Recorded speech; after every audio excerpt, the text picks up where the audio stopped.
और बड़ी खबर, किसानों के धान उगाने के फैसले को सरकार ने अब स्वैच्छिक कर दिया है, यानी कि किसानों की इच्छा के ऊपर निर्भर करता है। और 8 ब्लॉक में धान उगाने के फैसले को सरकार ने वापस लिया है। हरियाणा सरकार ने अपने पुराने फैसले को अब पलट दिया है, यानी कि जब विरोध इसका हो रहा था, किसान इससे नाराज थे, तो ऐसे में सरकार ने किसानों की सुनी और अपने इस फैसले को बदल दिया है। पंचायती जमीन पर धान न बोने का फैसला जस का तस है, यानी कि ये किसानों के ऊपर ही निर्भर करता है। कृषि मंत्री जेपी दलाल ने हरियाणा न्यूज पर बयान दिया और आप इसके जरिए बताया कि किसानों ने धान उगाने का जो फैसला था, जिसका विरोध उनके द्वारा किया जा रहा था, सरकार ने उस विरोध को देखते हुए ये वापस कर लिया है।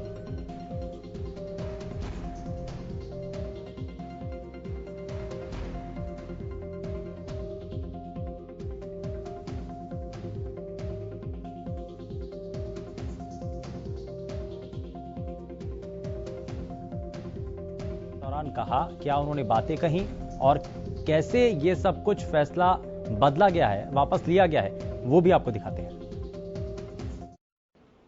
प्रदेश के किसानों के लिए खुशखबरी है। अब जो 8 ब्लॉक सरकार ने मेरा पानी मेरे विरासत के तहत चिन्हित किए थे और जहां पर धान उगाने पर प्रतिबंध लगाया था, अब उस फैसले को सरकार ने वापस ले लिया है। हमारे साथ इस समय कृषि एवं कल्याण मंत्री जेपी दलाल हैं, उनसे जानेंगे कि क्या बदलाव जो है इस योजना में किया गया है। दलाल साहब, ये बताएं कि जो मेरा पानी मेरा विरासत योजना के तहत प्रदेश के 8 ब्लॉकों में जो ये प्रतिबंध लगाया था धान उगाने के, अब उसका फैसले का हमने कोई बदलाव किया है? किसान हित में कि किसान का जो है, एक तो पहले ही समस्या थी कि धान के लिए उसको लेबर नहीं मिल रही, दूसरी समस्या थी कि पानी का सही बंटवारा हो, पानी का सही बचाव हो। तो उसके लिए पॉलिसी बनाई थी कि जो किसान धान को छोड़ेगा और पिछले धान की फसल बोई थी उससे आधा कम कर देगा तो उसको 7,000 रुपये प्रति एकड़ का हम देंगे। वो मक्का लगाए या सब्जियां लगाए या दालें लगाए और एमएसपी पे उसकी परचेज करेंगे, डेमोस्ट्रेशन का फार्म बनाएंगे, उसका फसल बीमा योजना का प्रीमियम देंगे।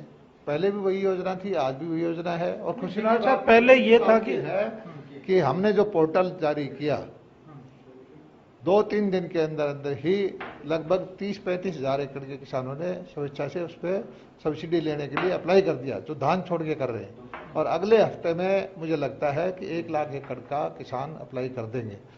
किसान बहुत इच्छुक है और किसान के ऊपर प्रतिबंध ना हमने पहले लगाया था ना अब आगे लगाएंगे। किसान को हम प्रेरित कर रहे हैं, किसान के हित में फैसला लिया गया है कि भाई आपको अगर इस धान से दूसरी फसल में जाना है, अपनी ज़मीन को बचाना है, ग्राउंड वाटर को सेव करना है, अच्छी बराबर की उपजाऊ जो आपको वैल्यू लेनी है, तो आप ये चीज़ें कर सकते हो। दलाल साहब, पहले जो गाइडलाइंस जारी किए गए थे उनमें क्लियर था कि जो किसान धान उगाएगा, आधी फसल जो आधा उसकी जगह है, 2 से 4 एकड़ के लिए छूट थी, लेकिन जिनके पास जगह फालतू थी उनका धान जो है सरकार नहीं खरीदेगी। अब इस नए बदलाव के तहत क्या सरकार उनका धान खरीद सकती है? सरकार धान खरीदने से कभी ना मना किया गया था, ना आगे बना है। और सरकार कोई एक किसान का धान नहीं खरीदता।